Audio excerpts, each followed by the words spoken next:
ખરેખર મારા માટે બહુ જ આનંદની વાત છે કે મને આ નેશનલ એવોર્ડ મળ્યો છે. એમાં ખાસ કરીને આપણી ભારત સરકાર અને રાષ્ટ્રીય નાટક અકાદમીનો હું હૃદયથી આભારી છું કે એમણે મને આ એવોર્ડના લાયક સમજ્યો છે.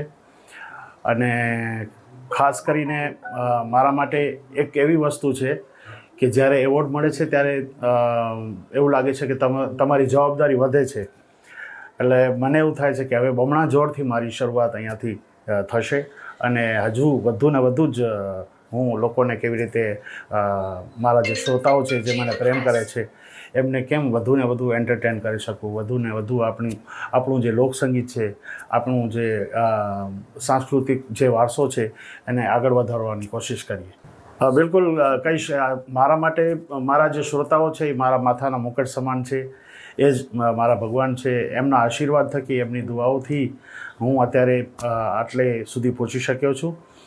અને બસ મારા જે શ્રોતાઓ છે આમને આમ આવી જ રીતે મને આશીર્વાદ આપ સૌ આપતા રહો અને હું પણ બમણા જોરથી આવી જ રીતે આગળ ને આગળ સુંદર કામ કરવા માટે પ્રેરિત થતો રહું અને બસ આવી જ રીતે સંગીતમય વાતાવરણમાં રહું અને સંગીત તમારા માટે કરતો રહું, એવી જ મારી આશા છે. હા, બિલકુલ.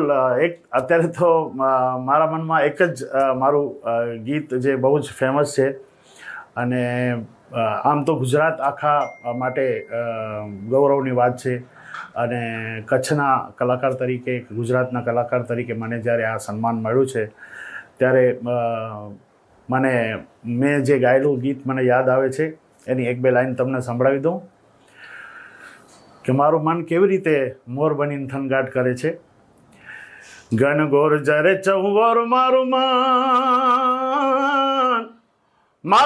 મોર બની થનગાટ કરે, મન મોર બની થનગાટ કરે, મન મોર બની થનગાટ કરે.